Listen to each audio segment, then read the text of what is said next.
Hello my dear students. और अब जानते हैं कि इस वीडियो में हम क्या पढ़ने वाले हैं। So we are now on video 5 of negotiable instruments act 1881। जो फोर्थ वीडियो था उसमें हमने देखे थे what is the capacity of the parties to the instrument. अब इस वीडियो में हम देखने वाले हैं what is the liability of the parties to the instrument. Okay, so जो पार्टीज है उनकी लायबिलिटी कब होती है, कैसे होती है, can they B discharged of their liability, ये सब हमको देखना है हमारे आज के इस वीडियो में। Okay, so let's understand it. पहले तो है liability of the maker of a promissory note or and the acceptor of a bill of exchange. So now, do you remember who is a maker of a promissory note? The one who is making the unconditional promise to pay the payee or his order, correct? और acceptor कौन होता है bill of exchange का? तो you know, bill of exchange की तीन parties है, drawer, drawee, payee. And drawer and payee can be one person itself. तो यहाँ पे drawer who is a creditor, वो draw कर रहा है bill of exchange in the name of a drawee, giving him an order that the drawee has to pay a fixed sum of money to the payee or to the order of the payee, correct? So यहाँ पे जो maker है of a promissory note, जो promise दे रहा है, and ड्रॉई है जो ये ऑर्डर को एक्सेप्ट कर लेता है, he accepts the order of the drawer to pay him और हिज ऑर्डर, उसे कहते हैं हम एक्सेप्टर। तो इन नेगोशिएबल इंस्ट्रूमेंट सेक्शन 32 हमको ये बताता है कि liability of the maker of a promissory note and acceptor of a bill of exchange is the same, which means they both are treated as principal debtors. They have the primary and unconditional liability to pay on the negotiable instrument according to its apparent tenor. Apparent tenor का मतलब है as per the terms जो वहाँ पे mention किए गए हैं, मतलब the details like when is the payment to be made, the time, the date, all those details जो है उसे कहते हैं हम apparent tenor. So maker of a promissory note and acceptor of a bill of exchange, उन दोनों की होती है primary liability to pay. और यहाँ पे अगर ये दोनों अगर डिफॉल्ट करें, मतलब जो उन्होंने प्रॉमिस किया है to pay, they do not fulfill their promise, in default these to become liable to compensate for any subsequent party for any loss which is caused to the party by the dishonor.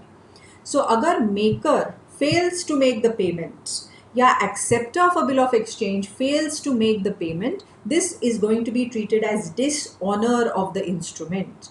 और इस dishonor की वजह से बाकी किसी भी party को अगर नुकसान हुआ है, then it is the responsibility of these two to compensate for the loss.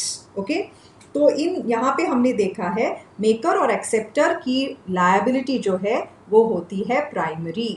But if you remember हमारे थर्ड वीडियो में जो हमने इम्पॉर्टेंट टाइप्स ऑफ इंस्ट्रूमेंट्स को देखा, उसमें हमने पढ़ा था अकोमोडेशन बिल, करेक्ट?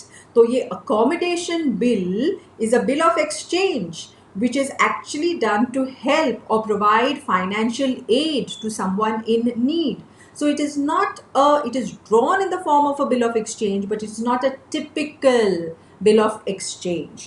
तो वहाँ पे जो हम ये कह रहे हैं सेक्शन 32 कि एक्सेप्टर की रिस्पॉन्सिबिलिटी होती है प्राइमरी, लेकिन एक अकोमोडेशन बिल में एक्सेप्शन है, क्योंकि अकोमोडेशन बिल में एक्सेप्टर जो होता है he is exempt from his liability, because वहाँ पे अकोमोडेशन बिल का नेचर ही थोड़ा सा अलग है. Okay, so section 32 talks about the liability of the maker as well as the acceptor. लेकिन यहाँ पे there are certain estoppels which are binding the acceptor of a bill of exchange. और ये क्या है estoppels? You remember ये word estoppel हमारा पीछा नहीं छोड़ रहा है.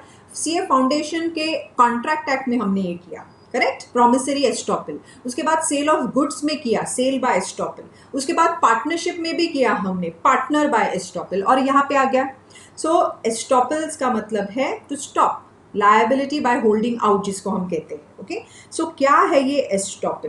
पहले तो acceptor is not permitted to deny the existence of the drawer and the genuineness of his signature. And later also acceptance के बाद, सी, जब तक bill of exchange drawee accept नहीं करता, ही इज रिगार्डेड एज ड्रॉई।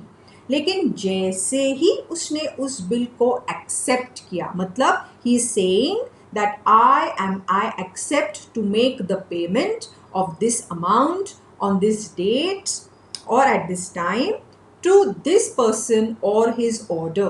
तो after acceptance drawee कहलाता है acceptor. Okay, so acceptor cannot later state that the drawer had no power to draw the bill. अभी इसका मतलब क्या है, इससे हम ये दोनों पॉइंट्स को हम ठीक तरीके से समझेंगे।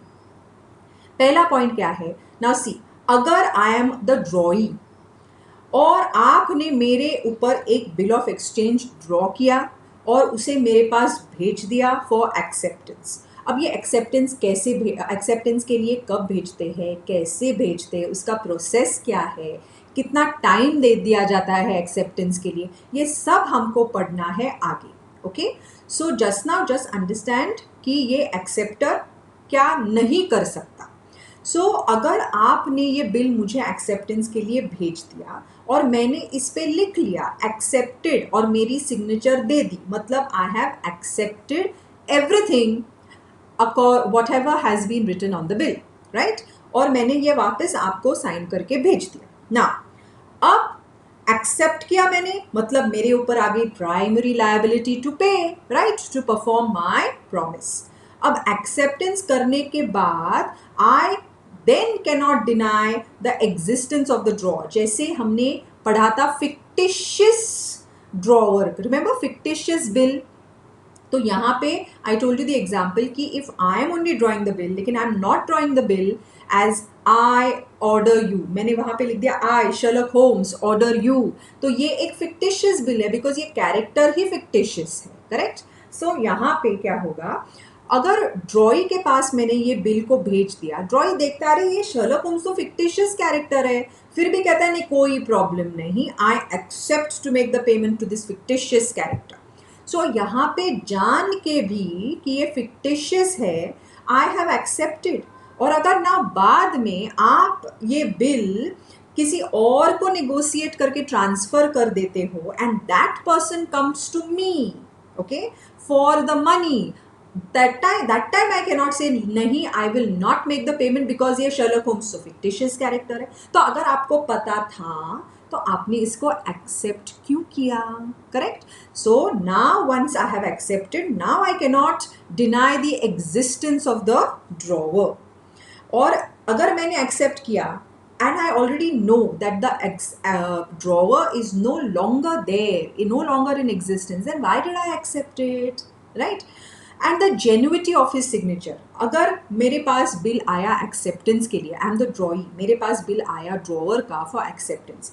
अब मैंने जब वो पढ़ा मुझे शक हुआ कि ये जो सिग्नेचर है ना ड्रॉवर की, ये एक्चुअली उसकी सिग्नेचर नहीं है, ये एक फोर्ज्ड सिग्नेचर है, correct? So I know that this is a forged signature, फिर भी आई एक्सेप्ट दैट बिल। अब मेरी लायबिलिटी है that I have to pay. So what यहाँ पे क्या इसका मतलब है कि once I have given my acceptance, knowing that the drawer is fictitious or knowing that this signature of the drawer is a forged signature, ये जानने के बाद भी अगर मैंने इस बिल को एक्सेप्ट किया है, then the law says you are stopped, you cannot now deny your liability to pay, correct?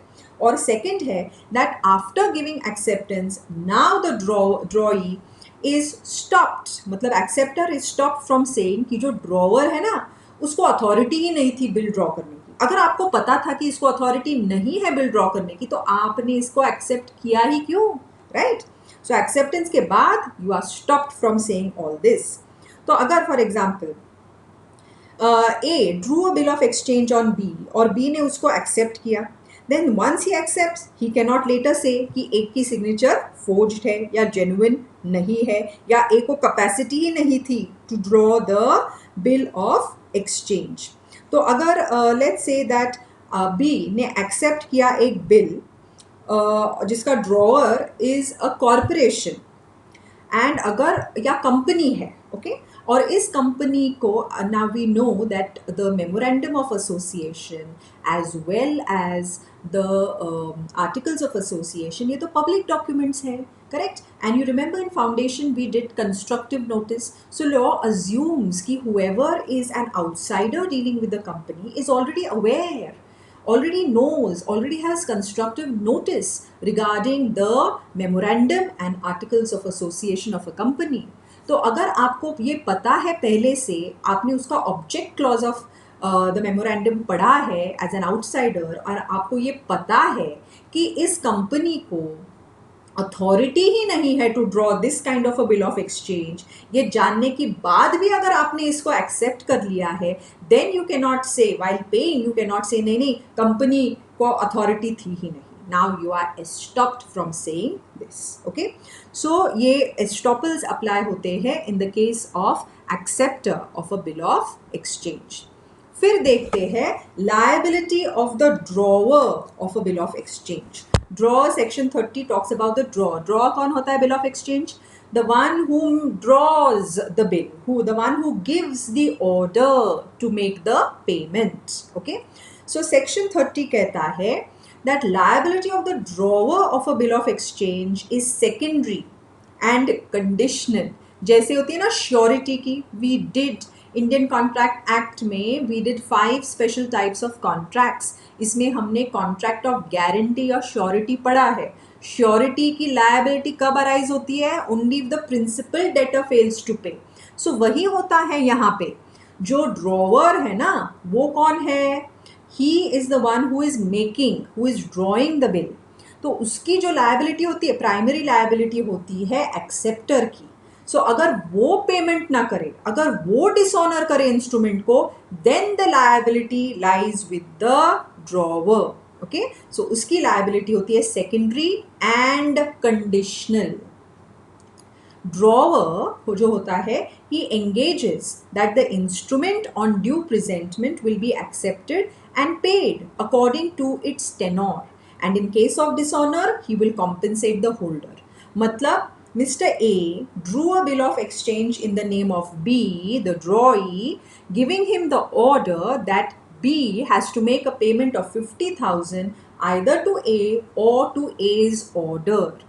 अब B ने इसे एक्सेप्ट कर लिया.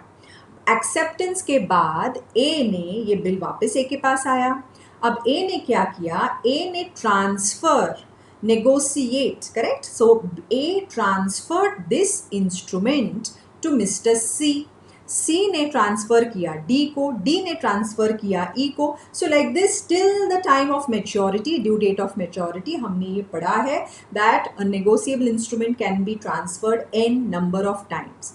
So ये जो बाकी के सब है ना, C, D, E, F, G, H, ये सब कौन है? These are all the holders, correct? सो अब ये जो ड्रॉवर है ना मिस्टर ए, ये एंगेज कर रहा है, ये प्रॉमिस कर रहा है दैट ये जो इंस्ट्रूमेंट है ना, जब भी आप इसको प्रेजेंट करेंगे for payment, the payment will be made according to the tenor. मतलब ऑल द टर्म्स, जो टाइम पीरियड और everything which has been given on the face of the instrument, उसके हिसाब से ही जैसे ही आप प्रेजेंट करोगे इट विल बी पेड. और अगर डिसऑनर होता है इंस्ट्रूमेंट, कौन डिसऑनर करेगा? Principal debtor. अगर उसने डिसऑनर कर दिया तो ड्रॉवर कह रहा है don't worry, I will compensate you. क्यों? क्योंकि जैसे ही प्रिंसिपल डेटर ने डिसऑनर कर दिया, then the liability to pay comes to the person who has secondary liability. और सेकेंडरी लायबिलिटी किसकी होती है? ड्रॉवर की, in the case of a bill of exchange. So he will be liable only if the acceptor does not pay. Now the question arises, does the drawer ever have primary liability to pay. Normally bill of exchange में तो क्या होता है, primary liability किसकी होती है, primary liability होती है ड्रॉई की, मतलब एक्सेप्टर की। बट क्या ऐसा सर्कमस्टेंस होता है जब ड्रॉवर की हो जाएगी primary liability to pay? Do you remember where this was? Yes, remember in the case of accommodation bill, correct? Accommodation bill में drawer की liability होती है primary। तो वह ड्रॉई हैज, हाँ, और दूसरा सर्कमस्टेंस कैसा है, अगर ड्रॉई ने रिफ्यूज कर दिया एक्सेप्ट करना उस बिल ऑफ एक्सचेंज को, which so it is naturally going to amount to dishonour by non acceptance, correct? अब ड्रॉवर की लायबिलिटी बन जाएगी primary as the principal debtor to the holder. मतलब see there are two things which we need to consider. पहले तो जो accommodation bill है उसमें ड्रॉवर की लायबिलिटी होती है primary, not acceptors, correct? Because वो अकोमोडेशन होता है। सेकेंडली, अगर होल्डर, मतलब जो लास्ट होल्डर है ना, जिसके पास ये नेगोशिएबल इंस्ट्रूमेंट है, अगर वो जाता है ड्रॉई के पास, मतलब एक्सेप्टर के पास पेमेंट के लिए, और एक्सेप्टर रिफ्यूज कर दे, then the liability of the drawer arises. वो जैसे हम कहते हैं उसकी सेकेंडरी होती है। लेकिन अगर ड्रॉई जो है वो accept bill of exchange accept ही नहीं करता, correct, he refuses to accept it, then this will also amount to dishonor of the instrument। और अगर ऐसा हो जाए then primary liability to pay lies with the drawer। okay, so ये हुए draw maker and drawee, and then we understood about the drawer of a bill of exchange। Third, we come to liability of drawer of check। अब ये drawer of check कौन होता है? So if you want to pay your fees to ZPA, what do you have to do? Let's say आप कहते हो मैं check से पेमेंट करूंगी, so you draw a check, so you are the drawer। आपका अकाउंट है किसी bank में, उसी बैंक का चेक बुक आपके पास है, और उसी बैंक के चेक बुक से you are going to pay, you are going to draw that check and pay ZPA, so you are the drawer of the check। So drawer, तो इन अ check primary liability, check में भी है ना तीन parties, drawer, ड्रॉई and पेई। Drawer मतलब आप जिसको फीस पे करनी है, बैंक इज द ड्रॉई क्योंकि आप किस बैंक को कह रहे हैं, रिक्वेस्ट कर रहे हो टू पे ZPA, and ZPA is the पेई, करेक्ट? तो नाउ अंडरस्टैंड, अगर चेक डिसऑनर हो जाए तो लायबिलिटी ऑफ ड्रॉअर, यहाँ पे ड्रॉअर की लायबिलिटी सेकेंडरी नहीं होती, ड्रॉअर की लायबिलिटी चेक के कैसी होती है, प्राइमरी लायबिलिटी होती है। ओके, सो यहाँ पे क्या होता है, ड्रॉअर जो है ऑफ अ चेक, उसकी लायबिलिटी होती है प्राइमरी, और जो ड्रॉई है दैट इज द बैंक की लायबिलिटी कैसी होती है, सेकेंडरी। लेकिन अगर डिसऑनर हो जाए तो बैंक क्या कहेगी, डिसऑनर चेक कब होता है, जब आपके अकाउंट में सफिशिएंट फंड्स नहीं है। So can you hold the bank liable? No, the holder can not sue the banker. और सो चेक में liability of the drawer is primary. Bank पैसा कब देगी? ओनली व्हेन द बैंक, आपके account में तो पैसा होना चाहिए ना, तभी तो बैंक आपका चेक ऑनर करेगी, otherwise it is not going to honour your check and you cannot hold the bank liable also। अब समझते हैं ड्रॉई मतलब बैंक की क्या होती है liability. Section 31 talks about it। The drawee, that is the banker, must pay the duly presented check provided there are sufficient funds of the drawer applicable to the payment of such a check। तो ड्रॉई bank है, ड्रॉई bank कहती है कि of course we are going to make the payment, लेकिन जो drawer है, जो account holder है, उसके अकाउंट में सफिशिएंट फंड्स तो होने चाहिए, करेक्ट? लेकिन ये बात हमने फाउंडेशन में भी पढ़ी दैट इफ द चेक, आपके अकाउंट में पैसा है, you do have sufficient funds available in your account, लेकिन अगर बैंक, जो बैंक मैनेजर है, वो उस चेक को रॉन्गली डिसऑनर कर दे, then the banker has to pay punitive या एग्जेम्पलरी damages। ये हमने पढ़ा था in the topic of damages in case of breach. तो नॉर्मली तो हमने ये पढ़ा था कि इंडियन कॉन्ट्रैक्ट एक्ट का इंटेंशन होता नहीं है टू पनिश समवन, लेकिन अगर two circumstances में be the aggrieved party can get punitive या exemplary damages can be awarded, where wrongful dishonor of check by bank manager and breaking of promise of marriage. Correct? So banker is not liable towards the payee or holder as there is no privity of contracts between them. Privity of contract किसके बीच होता है? The drawer and the payee. The holder has remedy only towards the drawer of the check. So जो ड्रॉई bank है, ड्रॉई bank की duty है कि duly presented cheque का payment उनको करना है, provided there are sufficient funds. और अगर सफिशिएंट फंड्स नहीं है और वो चेक डिसऑनर होता है, तो जो होल्डर है या पेई है, he can not take any action against the banker, that is the drawee. Action can be taken only against the drawer, जिसकी लायबिलिटी होती है प्राइमरी. लेकिन अगर आपके अकाउंट में फंड्स है, लेकिन बैंकर रॉन्गफुली डिसऑनर कर देता है, then of course the drawee bank will be awarded punitive या exemplary damages. Okay, then आगे we will understand the liability of endorser before maturity. Section 35 is talking about liability of endorser before maturity. अब ये endorser कौन है? तो let's take example bill of exchange का. यहाँ पे साइड पे मैंने आपको एक फ्लो चार्ट के जैसे दिया है. बिल ऑफ एक्सचेंज, ड्रॉअर होता है, ड्रॉई होता है, ड्रॉअर ऑर्डर देता है ड्रॉई को that you have to pay make payment to the payee. अब पेई जो है, can payee transfer this instrument further? Answer is yes. Correct. So payee, जब वो बिल ऑफ एक्सचेंज तो पेई के नाम पे है, तो अगर पेई को इसको फर्दर ट्रांसफर करना है तो उसको क्या करना पड़ेगा? एंडोस और डिलीवर करना पड़ेगा. सो एंडोस का मतलब है साइन करेगा और डिलीवरी देगा इस बिल ऑफ एक्सचेंज की टू मिस्टर ए. तो यहाँ पे पेई बनेगा endorser, okay, and mister A बनेंगे एंडोसी. अगर मिस्टर ए ये बिल आगे ट्रांसफर करना चाहे मिस्टर बी को, then A will become endorser and B will become endorsee. जब B ट्रांसफर करेंगे instrument to C, B has become endorser and C has become endosee, and this continues. तो what is the liability of the endorser before maturity? तो जब endorser endorses and delivers the negotiable instrument before maturity, he undertakes, मतलब he takes upon himself the duty to be liable to each subsequent holder of any loss caused to him if the instrument is dishonored by the principal debtor.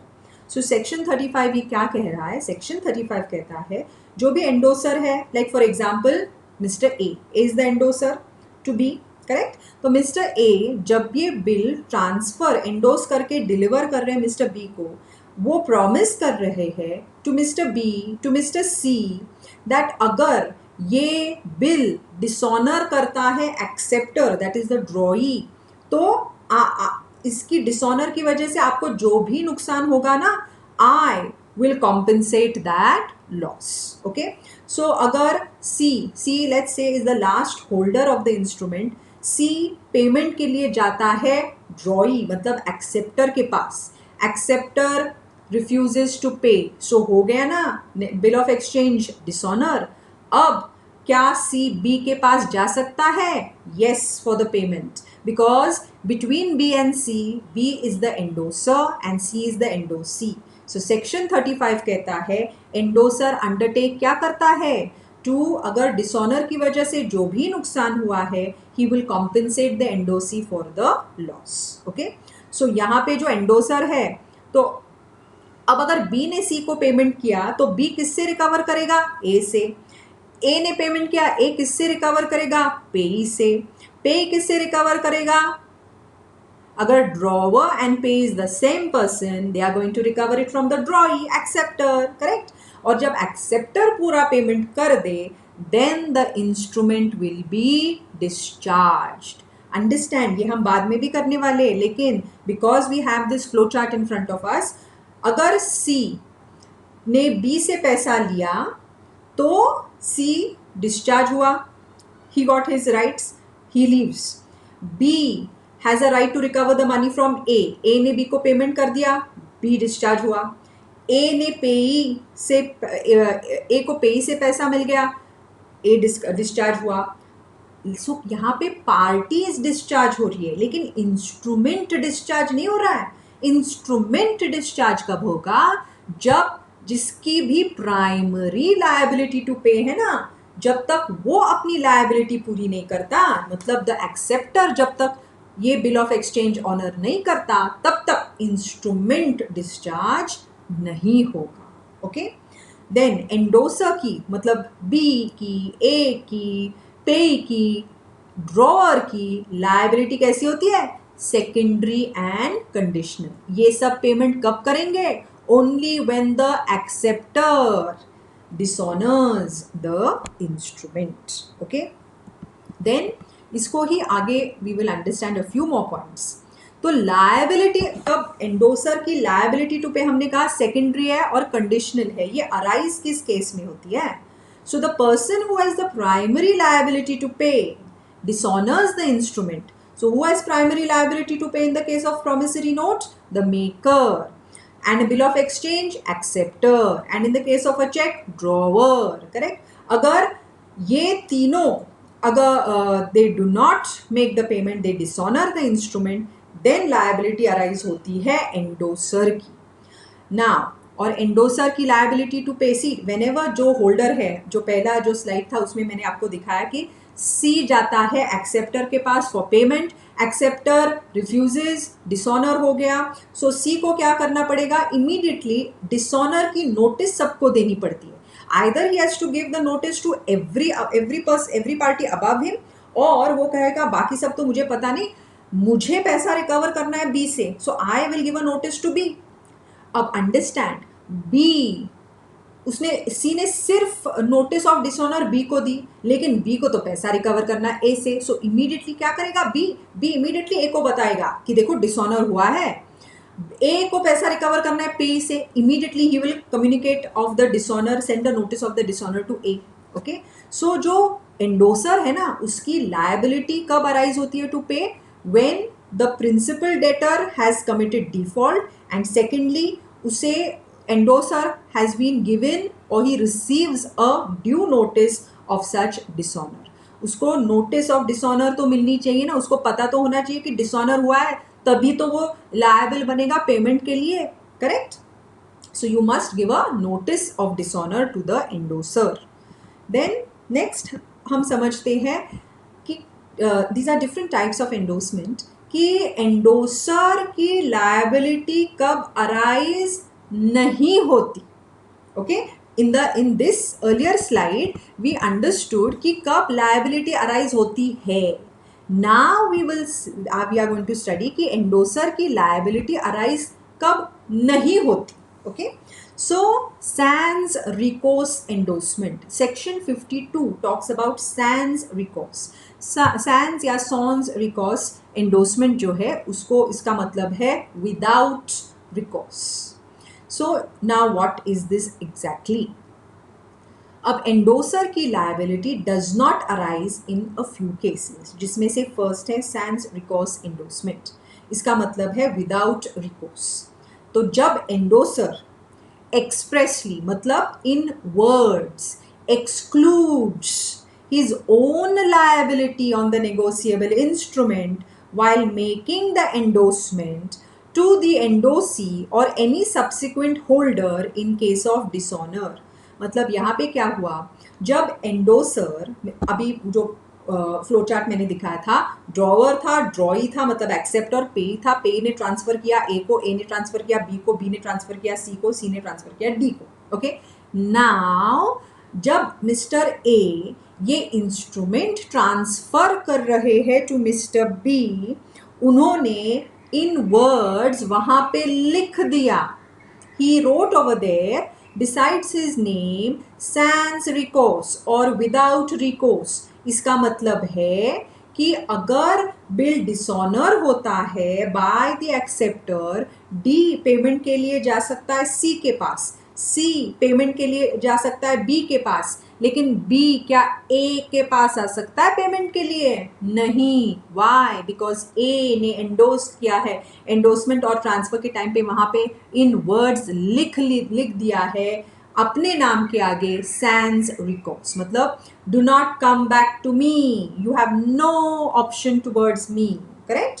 सो अब B को अगर पैसा recover करना है वो ए के पास नहीं जा सकता, वो जाएगा पेई के पास, पे जाएगा ड्रॉवर के पास और ड्रॉवर जाएगा ड्रॉई के पास. Okay, so sans recourse means without any without recourse to, so you cannot come to me, you can go to someone above me. अब सच endorsement जो होता है that is indicated by adding the word sans recourse or without recourse. But now tell me, ये हमेशा students पूछते हैं कि can the principal debtor himself write this kind sans recourse? So answer is no. Why? Because principal debtor मतलब in bill of exchange, अगर हम बात करें बिल ऑफ एक्सचेंज की, जो एक्सेप्टर है वो ट्रांसफर नहीं कर सकता नेगोशिएट इस बिल को. He has to send it back to the drawer और द पेई जो आगे ट्रांसफर करता है, correct? So he can not himself write over the sans recourse that you can not come to me, मतलब already उसने dishonour कर दिया ना, लेकिन ये ऐसे पॉसिबल है ही नहीं. ओके, सो sans recourse का मतलब है विदाउट रिकोर्स. ओके, सो यहाँ पे the endorser can restrict his liability to pay by writing about on the instrument the words sans recourse. So अब ये क्या हो गया है? This has become like a conditional endorsement. Okay, so जो remaining parties थी, D है, C है, B है, they cannot recover the money from A. Okay, so they can recover मतलब A के पास न जाके they can go directly to the principal debtor also. Fine. Then sans recourse का I hope you have understood sans recourse. Okay, now second case है जब endorser की liability खत्म हो जाती है. पहला हमने देखा sans recourse, वो खुद ही वर्ड्स लिखता है विदाउट recourse टू मी, सो इसकी लायबिलिटी खत्म. ओके, मतलब he has given up his liability, now he even can not be held liable over here. अब सेकेंड केस है cancellation of name of endorser. Section 40 is talking about cancellation of name only of endorser. Okay, अब ये कैसे होता है? अगर where their negotiable instrument has been further negotiated, further negotiate मतलब A ने ट्रांसफर किया B को, B ने किया C को, C ने किया D को, and further. So when it has been further negotiated and one of the holders, for example instrument Mr. B के पास, Mr. B ने without the consent of the endorser उसने क्या किया? उसने ही डिस्ट्रॉयज और इम्पेयर्स, डिस्ट्रॉय कर दिया, cancel कर दिया endorser's remedy against a prior party, then the endorser is discharge from his liability to the holder.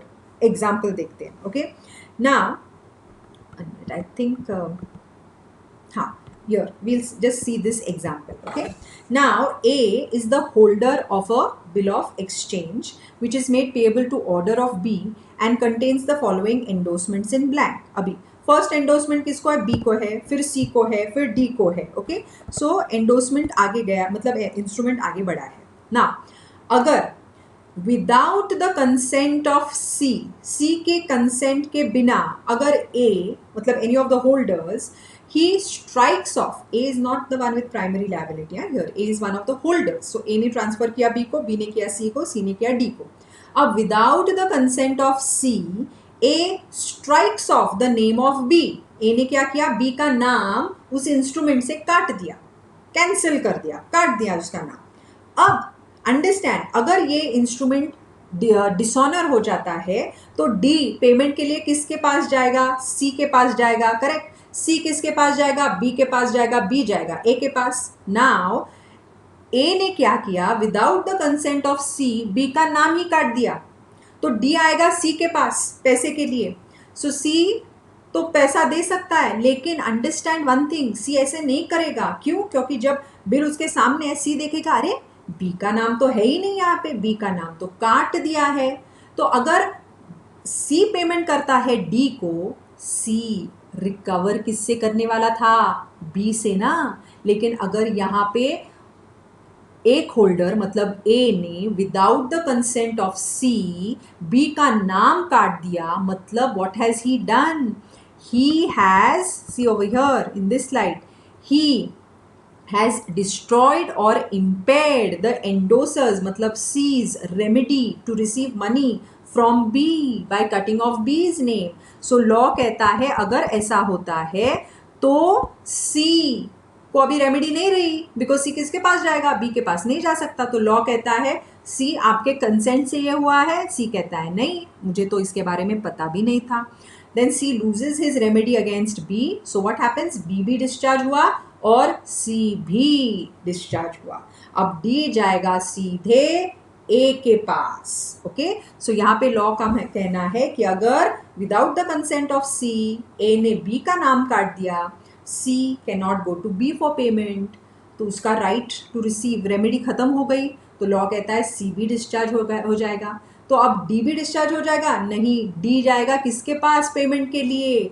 जा सकता है A के पास. So the prior parties to the cancellation they remain liable, principal debtor remains liable, लेकिन subsequent party मतलब B का नाम काट दिया, उसके नीचे की party endorser, he is discharged from liability. Okay, then let's understand the next one. Third point, तो पहले हमने देखा सैंस रिकॉर्ड्स में लायबिलिटी खत्म हो गई, देन कैंसिलेशन या इम्पेयरमेंट में लायबिलिटी खत्म हो गई, and third is cancellation of name of principal debtor. अब यहाँ पे पहला जो केस था उसमें हमने देखा कि ए ने सी की कंसेंट के बिना बी का नाम मतलब वन ऑफ द एंडोसर्स का नाम कैंसिल कर दिया, करेक्ट? तो पार्टी डिस्चार्ज होती है लेकिन इंस्ट्रूमेंट डिस्चार्ज नहीं हुआ. अब यहाँ पे अगर one of the endorsers of the negotiable instrument cancels the name of the principal debtor, मतलब the person who has the primary liability to pay, फिर क्या हो जाएगा? अगर प्रिंसिपल डेटर मतलब acceptor of a bill of exchange या maker of a promissory note का ही अगर नाम काट दिया तो क्या होगा? Now what will happen? All the prior parties, so acceptor के बाद जो भी parties थी, payee, drawer, payee और बाकी सब A, B, C, D, E, F, G, सब all of them are discharged because the principal debtor himself is discharged. Now no one has the liability over here, लेकिन इसके consequences है of course which we will study later. Okay, so 3 cases है where the liability does not arise of the endorser.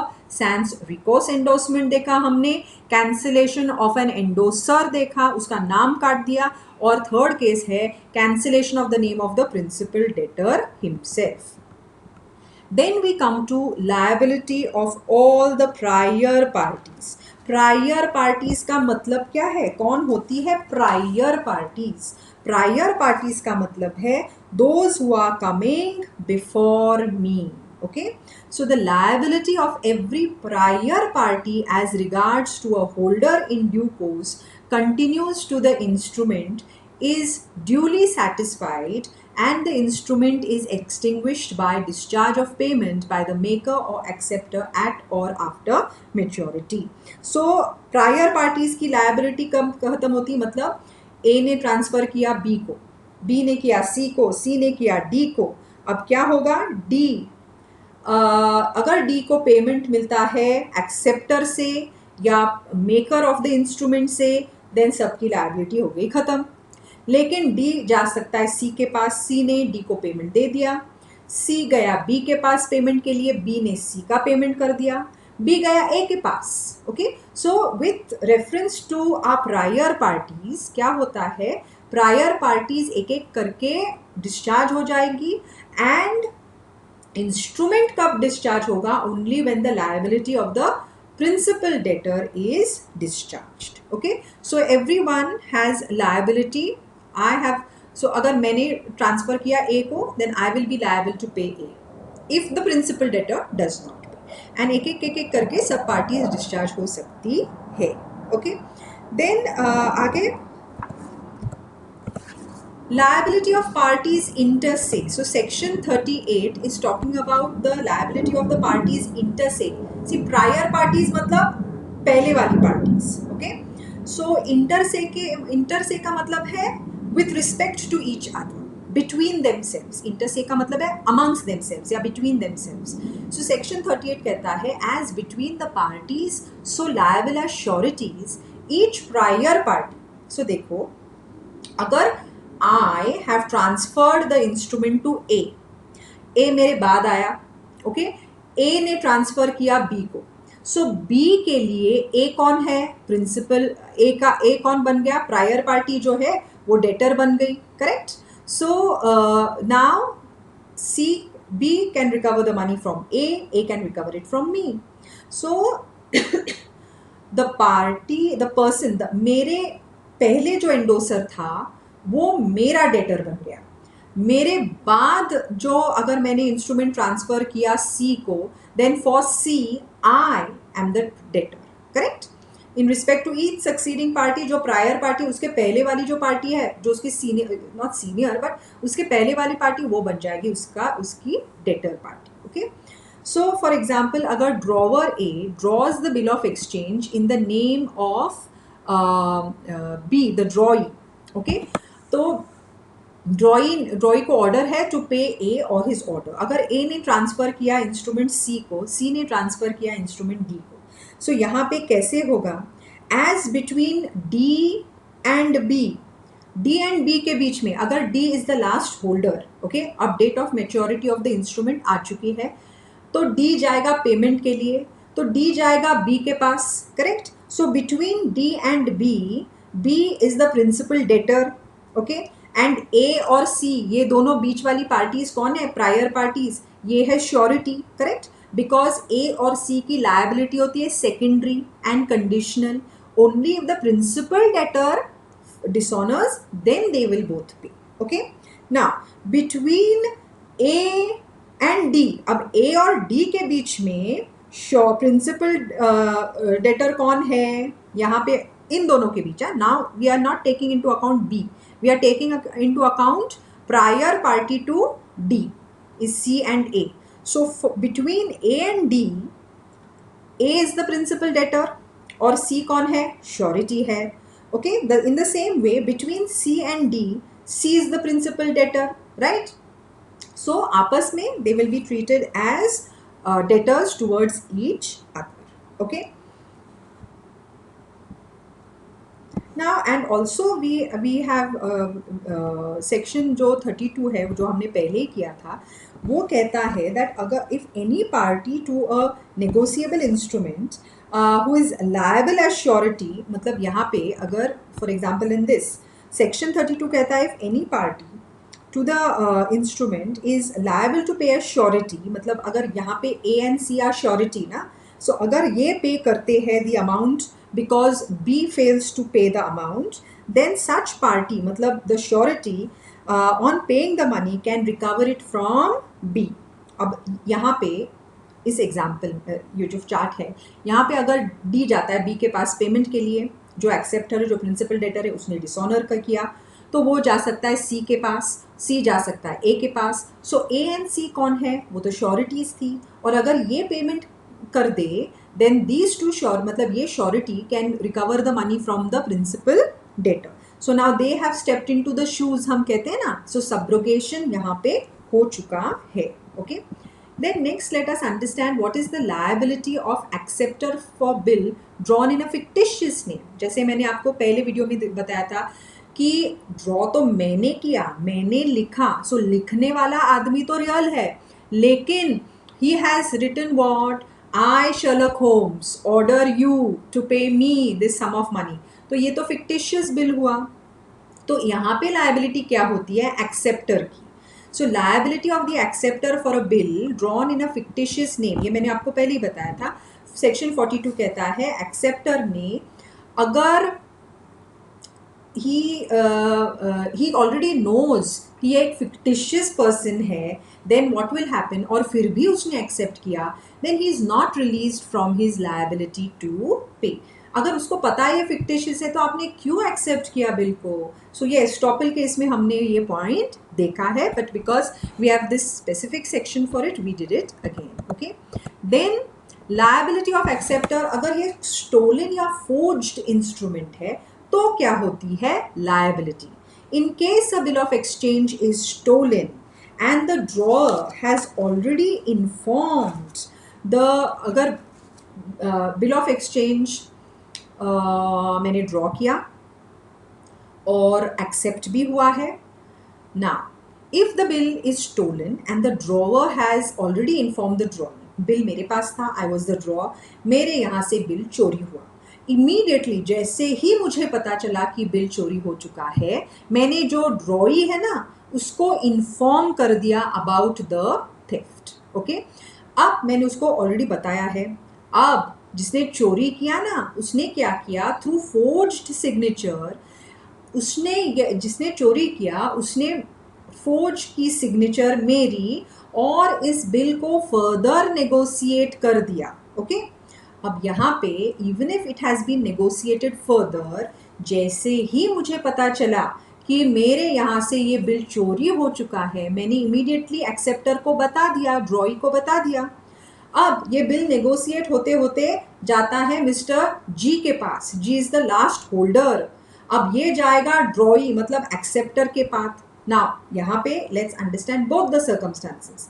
अगर ये bill मैंने draw किया ड्रॉई के नाम पे, अब तक इस पे ड्रॉई ने एक्सेप्टेंस नहीं दिया है. Okay, if the ड्रॉई has not yet accepted it, so he is just a ड्रॉई. और मेरे यहाँ से ये बिल चोरी हुआ. चोरी होने के बाद जो चोर था उसने मेरी सिग्नेचर फोर्ज की और इसे फर्दर नेगोशिएट कर दिया. नेगोशिएट करने के बाद वो गया मिस्टर जी के पास, who is the last holder. अब मिस्टर जी गए ड्रॉई के पास फॉर एक्सेप्टेंस, क्योंकि जब तक ड्रॉई एक्सेप्ट नहीं करता mister G can not get any payment. Correct, तो वो गए एक्सेप्टेंस के लिए ड्रॉई के पास. अब ड्रॉई को तो मैंने पहले ही बता दिया था, क्या? That the bill has been stolen. अब ये जान के भी अगर ड्रॉई उस बिल को एक्सेप्ट कर लेता है, even if he knows about the theft, then the law says, अगर सब जानबूझ के अगर फिर भी ये एक्सेप्ट कर रहा है, then he is stopped from his liability to pay. मतलब लॉ कहेगा अभी भरो, अभी पैसा आप भरो, आपको इतना बताया था, फिर भी आपने क्यों एक्सेप्ट किया, और अगर एक्सेप्ट किया है तो अभी you become liable to pay. Okay, then अगर यहाँ पे अगर बिल ऑफ एक्सचेंज मेरे यहाँ से चोरी हुआ और अगर ड्रॉई is not aware of the theft. Okay, ना ड्रॉई को पता है ही नहीं कि ये चोरी हुआ, क्योंकि मुझे भी पता नहीं था कि ये अभी चोरी हो चुका है. Okay, so I do not inform the ड्रॉई. ड्रॉई को कुछ भी पता नहीं है. अब ये फोर्ज होके ये आगे बढ़ता जाता है. ओके, और आगे जाने के बाद जो लास्ट होल्डर है वो आता है ड्रॉई के पास फॉर एक्सेप्टेंस. अब ड्रॉई को तो पता ही नहीं था कि ये स्टोलन है. अब ड्रॉई ने क्या किया, एक्सेप्ट कर लिया. अब एक्सेप्टेंस तो दिया, लेकिन एक्सेप्टेंस देने के बाद, for example he accepted this bill without knowing that it is a stolen instrument. He accepted it let's say on 10th of January, लेकिन इसकी डेट ऑफ मेच्योरिटी है 10th of February. 10th of January को अगर acceptance मिल चुका है, 10th of January के बाद 10th February से पहले, मतलब before the due date of maturity, if he comes to know that this bill was a stolen bill, then can he refuse to pay on it? Answer is yes. Then will the estoppel be applicable to him कि आपने तो accept कर दिया था 10th of January को ही, तो now you cannot not pay. So he can put up his case, his defense saying, लेकिन जब मैंने इसे accept किया मुझे चोरी के बारे में पता नहीं था, लेकिन मेच्योरिटी से पहले मुझे पता चल चुका है कि ये इंस्ट्रूमेंट चोरी का है. So now he can deny his liability to pay. Okay, and then the last slide we have over here is liability in case of prior defects. So यही है ना defects, चोरी, forgery, correct? So section 58 कहता है कि a holder in due course can recover the amount on the instrument irrespective of any defect in the title of the prior parties.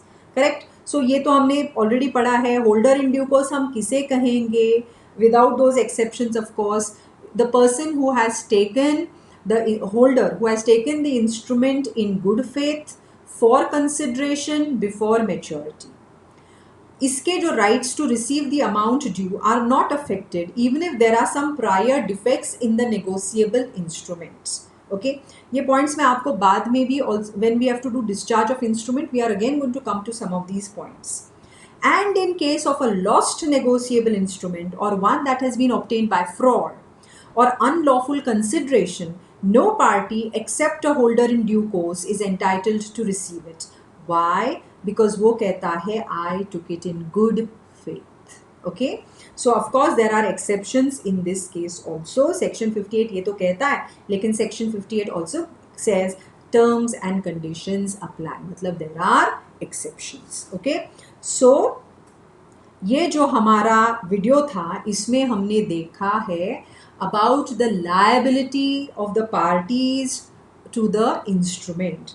तो जो maker of promissory note है, acceptor of a bill of exchange है, दोनों की liability होती है primary and unconditional. Drawer of a cheque की liability होती है प्राइमरी एंड अनकंडीशनल. जो पेई है या एंडोसर है, जो सब्सिक्वेंट पार्टीज है, उनकी लायबिलिटी होती है लाइक अ श्योरिटी, मतलब सेकेंडरी एंड कंडीशनल. ओके, तो एंडोसर की liability when can he deny his liability? We have seen 3 cases. मतलब लायबिलिटी अराइज कब नहीं होती? In case of sans recourse, in the case of cancellation of the name of one of the endorsers, and thirdly अगर principal debtor का ही नाम काट दिया तो क्या इंस्ट्रूमेंट ही डिस्चार्ज हो जाता है. Then we understood about forgery के केस में क्या होता है, स्टोलन इंस्ट्रूमेंट के केस में क्या हो सकता है. इंटर से मतलब आपस में हाउ आर द पार्टीज, कौन है प्रिंसिपल डेटर, कौन है surety, we understood. Okay, parties amongst themselves also, and the liability of prior parties as well. Okay, so I hope कि इस वीडियो में जो भी हमने liability of parties के बारे में बात की है, I hope you have understood the liability. And जो भी आपके doubts है, questions है, please feel free to get back to me on your doubts as well as your difficulties. Okay, so we will end this video here. Thank you very, very much.